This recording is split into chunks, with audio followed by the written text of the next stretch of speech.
নমস্কার বন্ধুরা, তাপসীস কিচেনে সবাইকে স্বাগত জানাই। আজকে আমি নিয়ে এসেছি স্যাট ধোসার রেসিপি আর তার সাথে দারুণ স্বাদের একটা চাটনির রেসিপি। তা পুরো ভিডিওটা দেখতে থাকুন। নিয়েছি আমি অর্ধেক বাটি চিড়েটা আমি ধুয়ে নেব।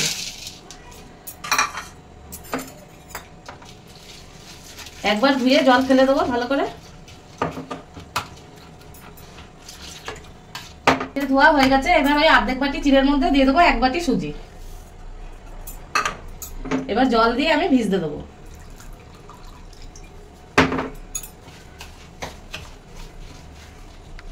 আরো অল্প জল দিয়ে দেবো। ভিজানো হয়ে গেছে। এবার আমি 10 মিনিট মতন ঢাকা দিয়ে রেখে দেবো। 10 মিনিট হয়ে গেছে। চিড়ে আর সুজিটাও ভালোভাবে ফুলে গিয়েছে। এবার আমি একটা মিক্সির জার নেবো। মিক্সির জারের মধ্যে এটা ঢেলে নেবো।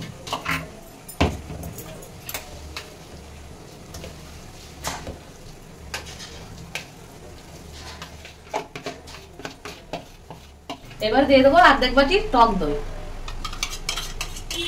এর মাপটা একদম ঠিক করে নিতে হবে, তাহলে এই রেসিপিটা একদম পারফেক্ট হবে। আর জল দিয়ে দেবো।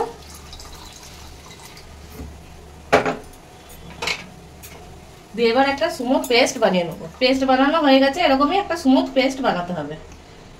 এবার আবার আমি ওই বাটিটাই নিয়েছি, দিয়ে আমি ঢেলে নেবো।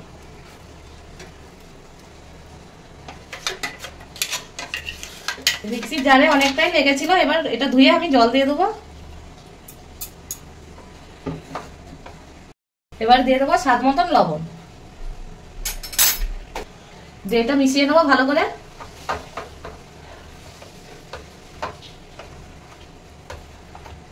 এবার দিয়ে দেবো হাফ চামচ বেকিং সোডা। এই বেকিং সোডার জায়গায় আপনারা ইনো দিয়েও বানাতে পারেন। অল্প জল দিয়ে দেবো। দিয়ে এটাকে ভালো করে গুলে নেবো। আর একই ডাইরেকশনে গুলতে হবে। এই সেট ধোসার ব্যাটারটা আমার পুরোই তৈরি হয়ে গেছে। এবার বসিয়ে নিয়েছি একটা প্যান। প্যানে দিয়ে দেবো হাফ চামচ তেল। তেলটা ভালো করে মিশিয়ে নেবো।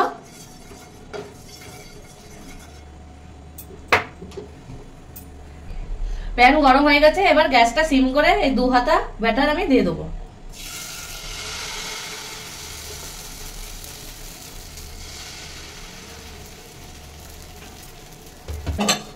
চারিপাশ দিয়ে ছড়াবো না, শুধু আমি ওপর দিয়ে ঢাকাটা দিয়ে দেবো।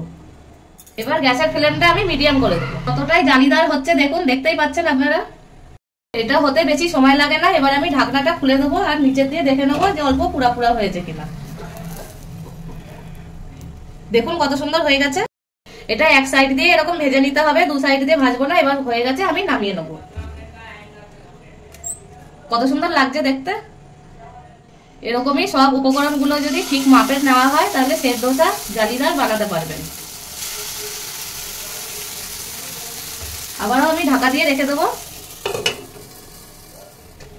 সবকটাই আমার তৈরি হয়ে গেছে। এবার আমি নামিয়ে নেবো।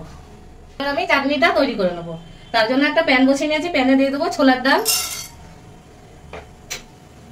আর দিয়ে দেবো চিনেবাদাম। দিয়ে এটাকে আমি ভেজে নেবো ভালো করে। এটা তেল ছাড়াই ভাজতে হবে। ভাজা হয়ে গেছে। এবার আমি নামিয়ে নেবো। বাদাম আর ডাল আমি প্লেটে বের করে ঠান্ডা করে নিয়েছি।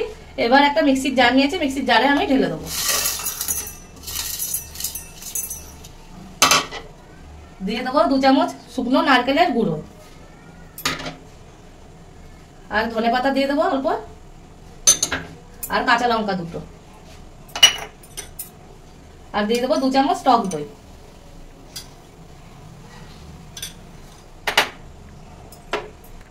অল্প জল দিয়ে দেবো।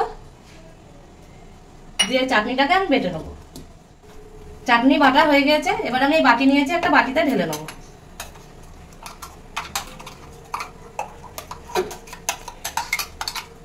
এবার দিয়ে দেবো চাটনিতে লবণ স্বাদ মতন। দিয়ে মিশিয়ে নেবো ভালো করে। চাটনি তৈরি হয়ে গেছে। এই স্যাট ধোসা আমি সবকটাই তৈরি করে নিয়েছি। আর দেখুন কতটাই নরম হয়েছে। ভিডিওটা যদি পছন্দ আসে একটা লাইক করে দেবেন। আমার এই ভিডিওটা যদি ইউটিউব থেকে দেখে থাকেন, তাহলে চ্যানেলটা সাবস্ক্রাইব করে দেবেন। পাশে থাকা বেল আইকনটা প্রেস করবেন। আমি যখনই নতুন রেসিপি ছাড়বো আপনাদের কাছে আগে পৌঁছাবে। আর ফেসবুক থেকে দেখে থাকলে পেজটাকে ফলো করে দেবেন।